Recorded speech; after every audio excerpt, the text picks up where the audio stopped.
My name is Nader Daryavish. I represent 3D Printing Center of Excellence in the laboratory, which is in collaboration between Johnson & Johnson Company and the College of Engineering, University of Miami. First of all, about laboratory by itself. It was opened less than 1 year ago, and right now it's fully operational, but we're still acquiring lots of equipment, and by next year we will have much more capabilities compared to what we have now. So right now, laboratory consists of two basically cells. One is for material science research, for material analyzing, and second is for 3D printing and development of manufacturing processes using 3D printing of metals. First cell is material characterization cell, is mostly related with analysis of the powder metals and initial materials which used for 3D printing, because quality and the process parameters very depend from the materials which we use. For these purposes, we have very nice state-of-the-art equipment for chemical analysis, for morphology of the particle analysis. For example, we have Perkin-Elmer liquid chromatography for chemical analysis. We have LECA 2 systems for the gas atomization spectroscopy, which can show us percentage of the light elements like oxygen, nitrogen, carbon, and the sulfur. And the microtrack is a system which allows us to determine the spectrum of the particle size, doing statistical analysis, and doing analysis of the morphology of the particles. Why it's so important to get this the particle analysis before we start printing? First of all, because flowability, which is most important for printing process, very depend from morphology, chemistry, and basically the microstructure. Morphology, for example, it's mostly related with particle size, shape, and the surface roughness. So for 3D metal printing, mostly we use spherical particles, and the size should be in some distribution. For example, right now, the most systems we use, it should be average size about 45 microns. But at the right side, you can see the graph which representing two different powders, A and B, and we can see at the bottom graph they represent completely different results. For example, after printing we have 97% for powder A and 99% the density, 99.6 for powder B. So this shows that even same particle average size still representing different results of printing just because of the different particle distribution. Also very important, the chemistry, because small particles, they have surface oxidation and different contamination during production. Microstructure, which is mostly focused on internal voids and the porosity. And as a result of previous characterization, we have apparent density, the top density, how we can basically compact the powder, and flowability, which represents how we can distribute the layer during the printing process. The next is a 3D printing cell, which represents the equipment which we use for 3D printing and for manufacturing of metallic powder, which we use for 3D printing. The lab is equipped with ProX 320 system. Is a relatively large 3D system, mostly is used for titanium 64 alloy printing right now. And the EOS M100, it's a relatively small 3D printer, which mostly is used for adjustment the parameters for 3D printing different alloys and metals. And we are very like this system because it doesn't require too much the powder for determining the correct parameters. Right now we're working mainly with stainless steel 316 and titanium 64 alloys, and we're developing processes for different stainless steels, including martensite steels and nitinol custom alloys, which includes high entropy alloys. So right now we are trying to widen the capability of the printing materials significantly. In the middle you can see system Techno, which is in induction heating plasma atomizer, which allows us to produce the metal powders with precise spherical size, and also it can eliminate the surface oxidation and different contamination during production of the powders. When we produce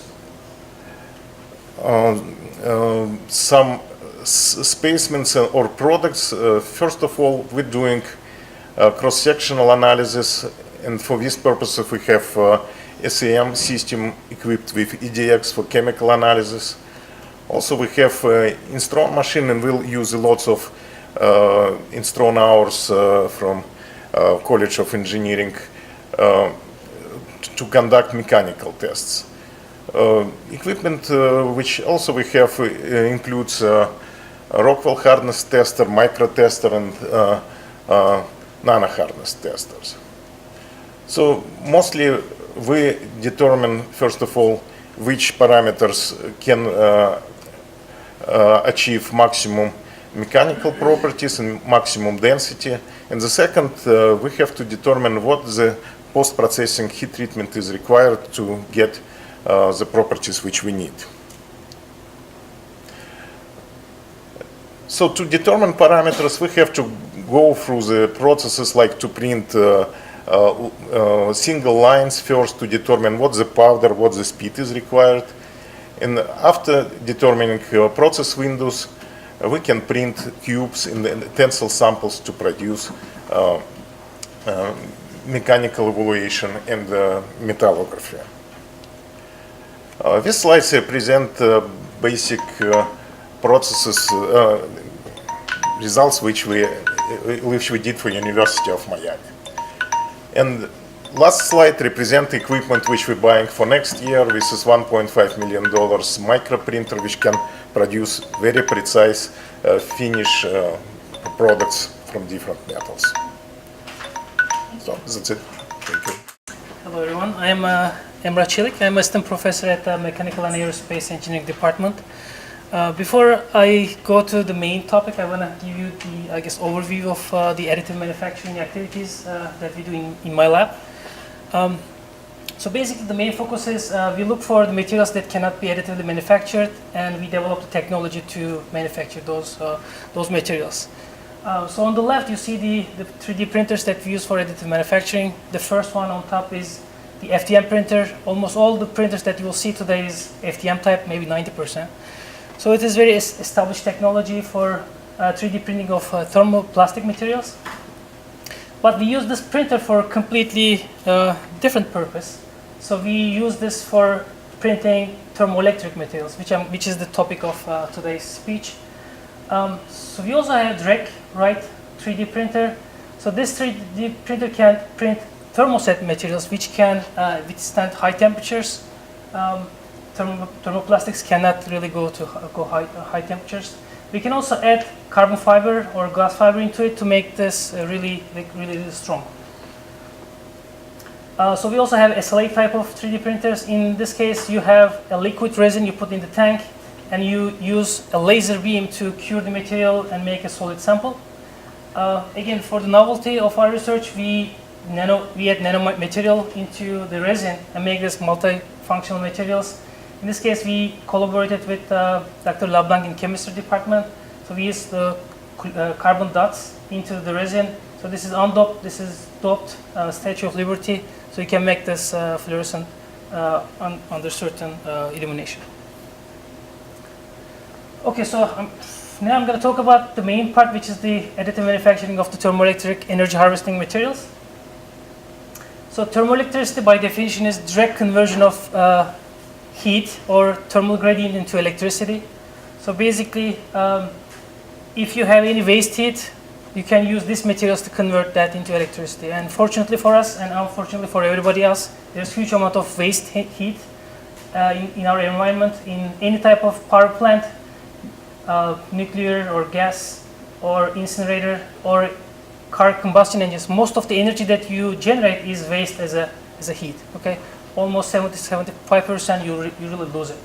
So these materials can recover some of the energy back into usable energy. So there's a huge benefit of these materials. So you can also recover the body heat, and you can use it as a body sensor, or you can run some little microelectronics.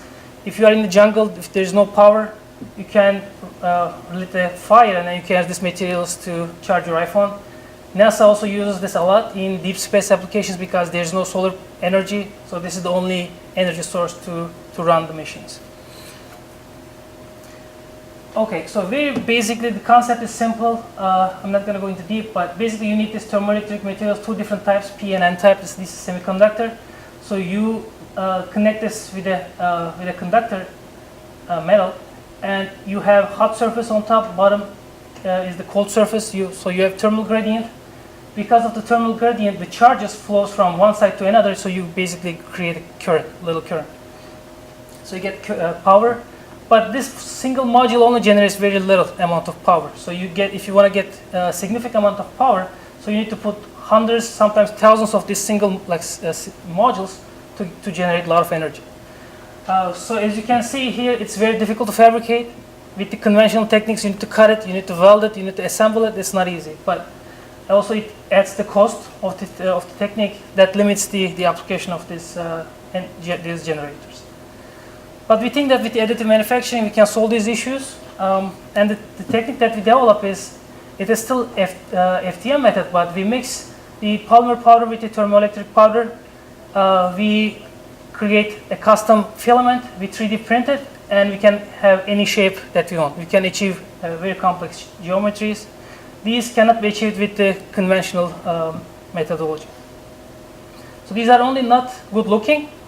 These are also very effective as well. So compared to the previous studies, this is figure of merit, that is really the conversion efficiency. The higher is the better. And the previous studies are all in here, but we achieve it much better, 3-fold times better than what has been achieved in the past. So we are really excited and happy about these results. So now we collaborate with Johnson & Johnson to exceed this to almost 1, which we can commercialize these products. Okay, so now we develop the technique. So we are looking for the application areas, the novel application areas that has not been explored before. And one, I think the promising area is in cars. Again, I mentioned that 70% of the fuel energy is lost as heat. Starting from this year, the car manufacturers, they started to integrate these systems in the cars. This year or next year, you'll see these kind of cars. TEG, thermoelectric generators are included to increase efficiency. And they look into two systems. The first one is the exhaust systems. Again, exhaust gases are hot, so they are trying to recover some of the gas energy into the system. So the second one is in front, you have radiator. It also gets really hot, so they try to also recover some of the energy. But now we have technique to really additively manufacture anything that we want, right? So our goal is to really focus on the engine block, which really is the source of the energy. So there's huge amount of heat in the engine block. And the first thing that we try is hot oil energy. We want to recover some of that back. So first thing we did a finite element simulation. So this is the individual module that I talked about. So this is the finite element model. And we put hundreds of them in single plate or single step, I guess, oil geometry. So this is the conventional plate. And we found out this we can achieve 2000 watts energy using, if we can generate or if we can manufacture oil pan from the thermoelectric materials. So currently, again, if you use radiator system, you get only this much, and exhaust system, you can only get this much. But if you can manufacture this with the additive manufacturing, we can far exceed what is available. Okay? So this is, hopefully, we can manufacture this and lower your gas bill, in the, I guess, next future. So these are the two students that I work with. They are involved in this research. So Chari worked with the experimental part of the study, and Mutab, he worked on the finite element simulation and design of these systems. Okay, thank you. Thank you. Hello everyone, Daniel Perez, PhD student in mechanical engineering, working with Dr. Karkinen and Dr. Chelik on additive manufacturing, the analysis of anisotropy and microstructures in additive manufactured materials. Just a quick overview, I'm just talking about FDM printing, the orientation-dependent anisotropy, and the temperature-dependent interface strength. And then I'm going to talk about DMLS metal printing and composite printing microstructures. Just a really quick overview, since we've all been told so many times today about what FDM is, but it's just where plastic is extruded and heated and melted and deposited onto the build plate. It's cost efficient, it's accessible, we can go from design to prototype very quickly. We're focusing primarily on some of the limitations of low strength since it's thermoplastics. And then parts are anisotropic because depending on how you print it, can change the properties whether in one direction or the other. That's one of the things that we're looking into. And of course the extrusion temperature can impact the interface strength between the subsequent layers. So this is the study for the orientation dependent anisotropic analysis. So it's the same dog bones ASTM D638 standard. It's just one of them is upright and the other one is laying down. So we call it the transverse because the layer is going to be transverse to the tension when it's being pulled. And then this one's just called axial because it'll be in plane and you're actually going to be pulling apart continuous lines of plastic. And then we're testing those to see the differences. So you can see the same amount of material, same parameters, everything is, the only thing that's been changed is the orientation. And you can see vastly different failure morphologies. One of them is basically brittle fracture for the most part with kind of little plastic yielding, while the other one has much more ductile and plastic failure. And you can see the actual strength here for the axial compares a lot more closer to the bulk PLA, but the transverse is a lot weaker just because you're fighting that interface properties where the interface doesn't quite bond quite perfectly. So we wanted to look at the interface a little bit closer, especially when it relates to the temperature of the actual extrusion, since that definitely can play a role in how well the interface will bond. So the manufacturer recommendations is from 180 to 220 degrees Celsius. We just kind of took the range and then somewhere in between. And we printed just these samples to see what the difference will be. And that's actually the SEM micrograph of the fracture surface after it's been broken on the tensile machine. So you can actually see the different print lines and the kind of little gap between them. So definitely something to improve. Here are the results from that for the average strengths. So you can see as we go up from 180 to 195 Celsius, we do get an improvement in strength. But then after that, we don't see any more improvement. We actually see less strength. And that is something a little bit unexpected, but then we wanted to look at a little bit more closely why that might be. So we decided to do some microscopy.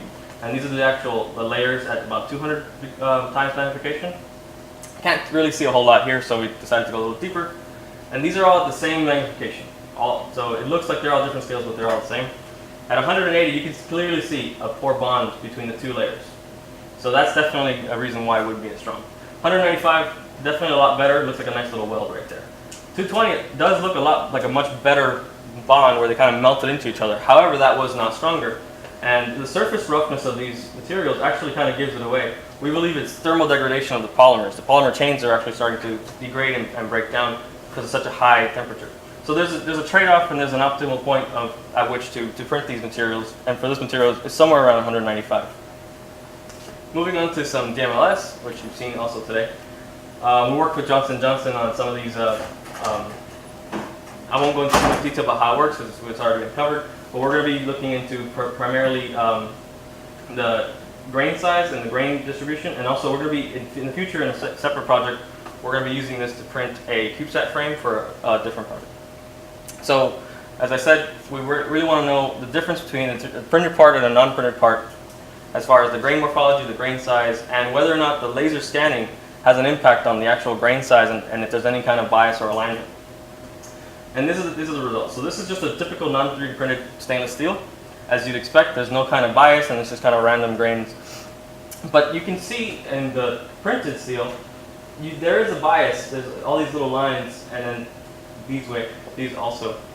That's actually from the scan lines. For this particular part, the machine was set to a 67-degree offset, and that's just one of the manufacturer settings where it'll print the scan lines in one direction, and then it'll just offset at 67 degrees, and then it'll just keep going back and forth. So in the future, we're going to actually be controlling that to just one direction, and that's actually what these samples are.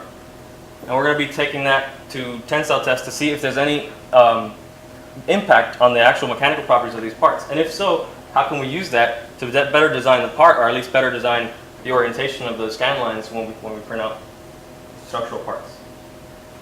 And lastly, we have looked at some fiber reinforced polymer printing as well.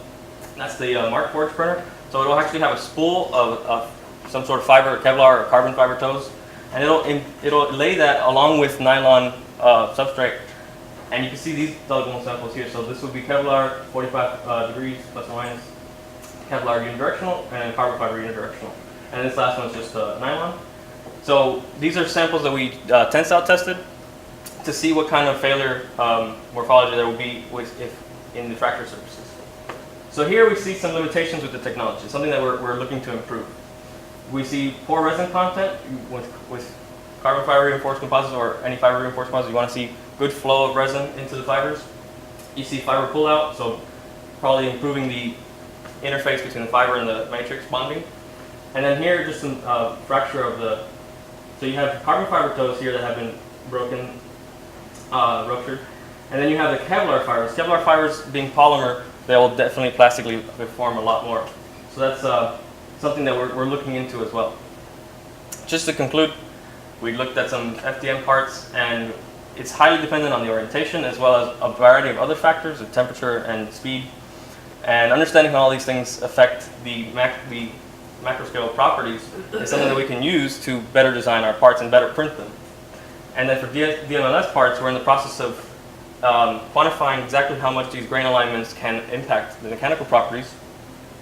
And then for the carbon fiber reinforced or the fiber reinforced prints, we're looking at the resin content and the interface debonding for these composites. Thank you.